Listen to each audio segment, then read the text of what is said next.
Salut la compagnie, c'est Jules Melon et aujourd'hui dans un ciné critique, littéralement à la sortie de la douche, j'en dégouline encore, je vais vous parler du second long métrage d'un certain Terrence Malick, le quatrième que je vois de lui et d'ailleurs que j'évoque sur la chaîne après Badlands, son premier, The Tree of Life et La Ligne Rouge. Il est temps donc ici de blablater sur Les Moissons du Ciel, sorti en 1978 en VO Days of Heaven, qui réunit au casting, dans le rôle principal, un jeune Richard Gere. Oui, je sais, beaucoup de francophones disent Richard Gere, vous savez, celui qui était dans Pretty Woman, entre autres, mais on dit bien Richard Gere. Et à ses côtés, Brooke Adams, Sam Shepard ou encore la jeune Linda Mance, pour une œuvre très contemplative qui va parler de l'Amérique, qui se situe en 1916, et où on va suivre un jeune ouvrier qui travaille dans une aciérie, donc industrie et tout, qui va péter un plomb et frapper, et laisser pour mort même, son patron. Donc il doit prendre la fuite et amener avec lui sa jeune sœur et sa petite amie qu'il fait passer pour son autre sœur, parce qu'il y a des ragots et tout, on sent quand même qu'il y a quelque chose qui va pas, d'une certaine manière, enfin voilà.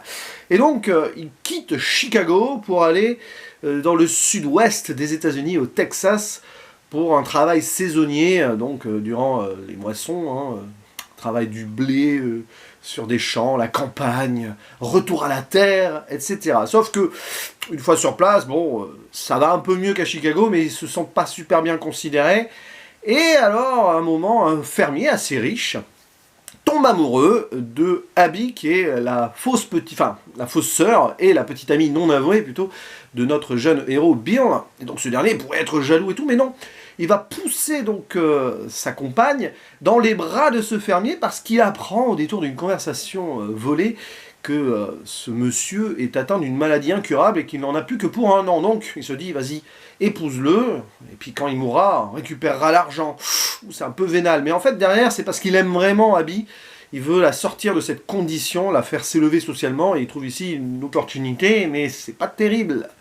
Et donc forcément, il va se passer des choses. Et c'est du pur Terrence Malick, pas de souci. C'est même en fait un film brillant sur la mise en scène et surtout sur la photographie. On va le citer, le chef-op, parce qu'il s'appelle Nestor Almendros, et ce qui est extraordinaire, c'est qu'il avait des problèmes de vue durant le tournage, donc c'est encore plus fou. Et beaucoup de plans travaillés à l'heure bleue, c'est-à-dire presque au crépuscule, hein, la nuit et le jour se mélangent un peu. Et on trouve ici un esthétisme absolu. Brillant, considéré d'ailleurs comme l'un des plus beaux films de son époque, hein, une sorte de nouvelle Hollywood, même si Terrence Malick il emprunte aussi un autre chemin quelque part. Et c'est génial. Et puis l'histoire se suit très bien. Cependant, et c'est ça qui je suis frustré, vraiment, parce que il y a tout pour que ce film soit exceptionnel, mais il y a un gros bémol me concernant. C'est la narration, parce qu'il y a un choix qui a été décidé d'ailleurs, je crois, en post-production au moment du montage, mais c'est très malikien comme idée. C'est de rajouter cette voix off, contemplative des émotions et de la psychologie, de la petite sœur. C'est une voix off qui n'est pas terrible d'ailleurs, on sent que ça a été un peu précipité et décidé après coup. Enfin, peut-être qu'il avait l'idée avant, Terrence Malick, mais qu'il a décidé de la mettre en place au moment de la post-prod. Je ne sais pas trop, à vérifier. Hein. Et donc, le problème c'est qu'à plusieurs moments, ça m'a sorti du délire parce que, en fait, le souci c'est qu'il s'agit ici d'une œuvre qui se raconte par ses images, par ses décors, par sa photographie, par ses situations, au-delà même des dialogues. Et ça, c'est vrai, d'ailleurs, Malick, il a encore réduit les dialogues. Mais à ce moment-là, pourquoi rajouter cette voix off qui, à certains moments, est intéressante sur la réflexion, la religion aussi, parce que c'est sous-jacent, rien que le titre, hein, Days of Heaven ou Les Moissons du Ciel, voilà. Mais à certains moments, et souvent, ça alourdit le propos. Je comprends l'idée que ce soit d'ailleurs presque un témoignage via la petite sœur qui est très passive dans l'histoire, qui subit beaucoup et qui voit ce qui se passe avec son frère et donc la petite amie de son frère et le fermier et tout. Intéressant d'ailleurs parce que ce personnage-là, voilà, c'est l'insouciance un peu incarnée qui a envie de vivre et qui essaye d'évoluer malgré tout dans cette situation compliquée. Mais voilà, parfois les images se suffisent à elles-mêmes, voilà ce qui se passe, l'atmosphère, et t'as ce truc en plus. Et ça m'a saoulé, plus d'une fois. Et ça m'énerve parce que le film est génialissime, visuellement, c'est presque pictural, il y a des scènes vers la fin, j'en dis pas plus, avec le feu, contre-jour, waouh, presque ombre chinoise sur la façon de filmer les personnages, sur le désastre qui s'annonce de toute façon tout au long du métrage. Mais voilà, il y a ça. Et là où ça aurait pu être pour moi l'un des meilleurs Terrence Malick, si ce n'est le meilleur, ça va être le moins bon des 4 que j'ai vus. Quoique avec Badlands, mais ça reste très bon, attention, je suis en train de... Je tempère, hein. Je vais mettre un très bon 7 sur 10, ça aurait pu aller beaucoup plus. Cette narration m'a sorti du délire. Et c'est vraiment... c'est décevant dans un sens, parce que tout le reste me plaît.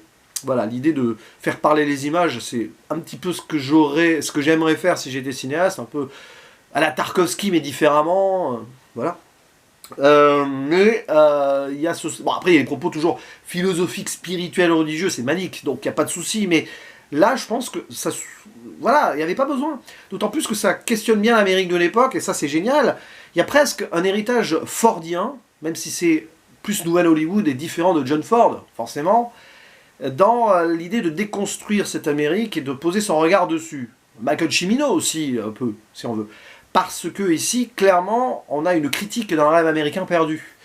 Corrompu par cette industrialisation, hein, la Syrie, 1916, la folie des gens, donc l'ouvrier qui pète un plomb, on peut sous-entendre qu'il a été maltraité socialement, etc., la pauvreté et tout, et donc qui est poussé au meurtre, au péché capital, et qui essaye de se ressourcer avec ce départ en train bondé où il rencontre des migrants, c'est génial, ça raconte l'Amérique, c'est très bien, tout le début est fou là-dessus. Au-delà des dialogues, il y a cette voix off, mais au-delà des dialogues, c'est génial, justement. Là, il fallait vraiment pas mettre de voix off au début, clairement. À la rigueur, plus tard, vers la fin, peut-être, mais là, au début, c'est là où je me disais déjà, mais pourquoi? Bon, bref.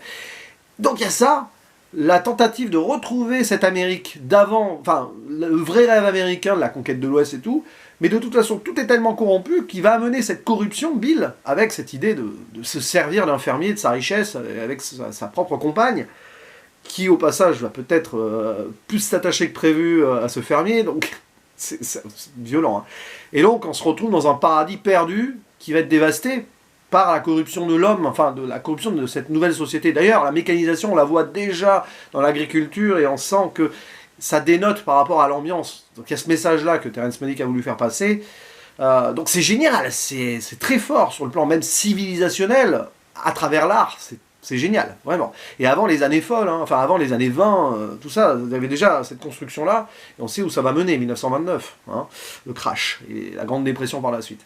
Donc voilà, ça c'est très très très bien, mais il y a tout le reste. Et puis bon, le triangle amoureux, si on veut, allez, on peut trouver des écueils là-dessus, oui, c'est vrai, mais c'est assez candide et ça passe, puis il y a cette chaleur et cette puissance émotionnelle qui se trame aussi, voilà. Après, il y a des scènes qui peuvent être en trop, mais non, elles montrent aussi cette Amérique de l'époque, avec par exemple, des gens d'origine italienne qui arrivent en cirque.